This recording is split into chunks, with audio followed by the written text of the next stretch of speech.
well, I was restless, but some people don't like it. They immediately. So why should we have equal opportunities? Why? The equal opportunity to excel. Equal opportunity in equal circumstances, yes, but we know people are different. To excel, yes, provided we reach the same level of excellency, perfection, which is hypothetical, distant future. Yes, maybe. But we know perfectly well that even with the best intentions, people could not be equal. Why should we have equality in the, say, legal system? Myself, I'm considering myself a law-abiding citizen, and a person who comes here to rob and shoot, say, the United States administration under Carter imported thousands of Cuban criminals. They were non-criminals, yet they were accepted. Do you think it's fair if myself and my wife from Philippines, who work like a, excuse me, horse as a lab technician in a hospital, should have the same rights as a criminal from Cuba? Why? And yet we repeat as parrots, equality, equality, equality. And the Soviet propaganda system helps us to believe that equality is something which is desirable. Democracy, as it was established by fathers of this country, of this system in the last century, is not equality. It's the system where different people, unequal people, have a chance to survive and help each other in constant competition, in constant perfection, not in equality, which is superimposed from a godfather or a nice person in Washington, D.C. And the absolute equality exists in Soviet Union, quote-unquote equality. Everybody is equal in dirt, except some people are more equal than the others in Politburo. So, the moment you bring a country to the point of almost total demoralization, when nothing works anymore, when you are not sure whether it is right or wrong, good and bad, but there's no division between evil and good, when even the leaders of church sometimes say, well, violence for the sake of justice, especially social justice, is justified in countries like Nicaragua, El Salvador, well, maybe Rhodesia, and we listen to them and say, yeah, probably it's true. Is it true? No, it is not true. Violence is not justified, especially for the sake of quote-unquote social justice introduced by Marxist-Leninists, that is my former colleagues from Novosti Press Agency. Okay, so we reached that point. The next step is destabilization.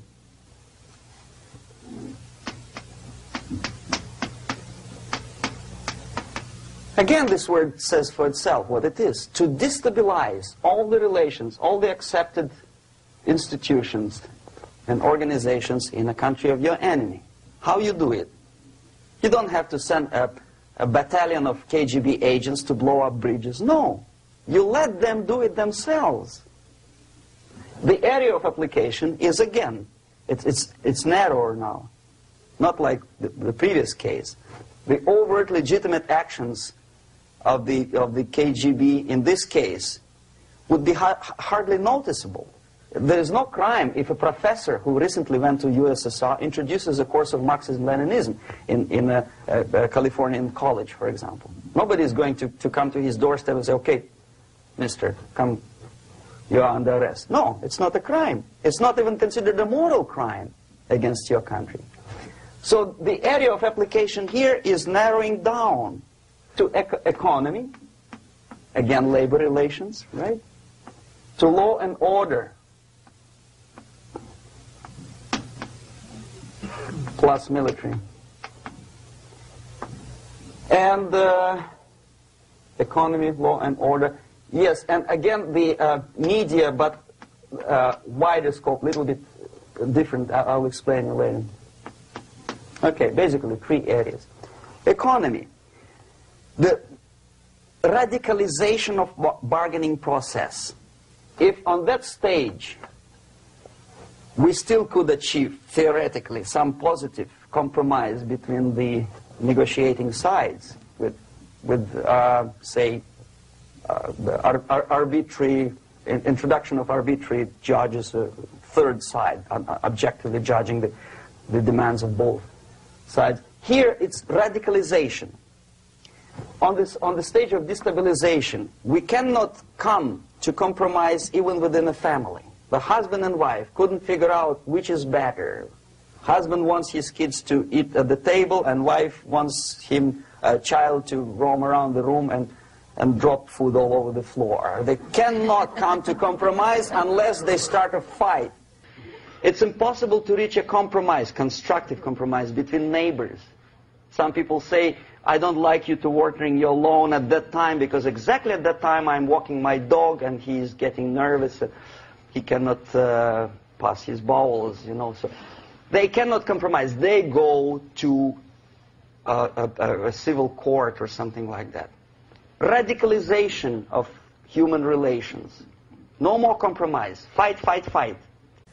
The normal, traditionally accepted relations are destabilized.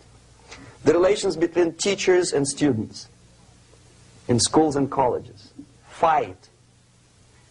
The relations between, in economical sphere, between laborers and employers are further radicalized.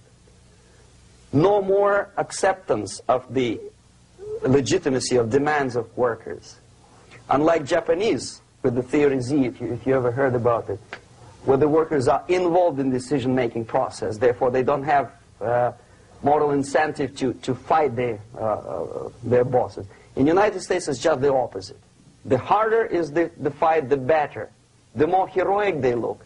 When the Greyhound network was on strike recently, the correspondents of local TV networks all over the United States were approaching the strikers, and they say, oh yes, we are doing something nice. They looked like heroes and they were proud. There was some family, the husband was a bus driver.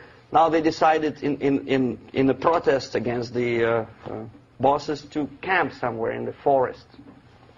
And they were presented to the audience as a heroic, nice people. You see? The violent clashes between passengers, picketers, and the strikers are presented as something normal. 10, 15, 20 years ago, we would be angry, say, why so much hatred? Today we are not. We say, well, it's commonplace. Radicalization, militarization sometimes. As I explained on that stage, I took a step a little bit further. Shooting people. Okay, law and order now also is pushed into the area where previously people settled their differences peacefully and legitimately. Now we are getting with this court cases in the smallest irrelevant cases. We cannot solve our problems anymore. The society at large becomes more and more antagonistic between individuals, between groups of individuals, and the society at large. The media puts himself in the opposition to the society in general, at large. Separate, alienated. Okay? On that stage, you remember I was talking a couple of hours ago about the sleepers. That's when the students from, say, United States, if they are trained in Lumumba University, or developing nations, that's the students I was dealing with, are being sent back from the Soviet Union here. Or if they were already in the United States, in the country which is the object of subversion, they spring to action. The sleepers go up. They slept for 15 to 20 years.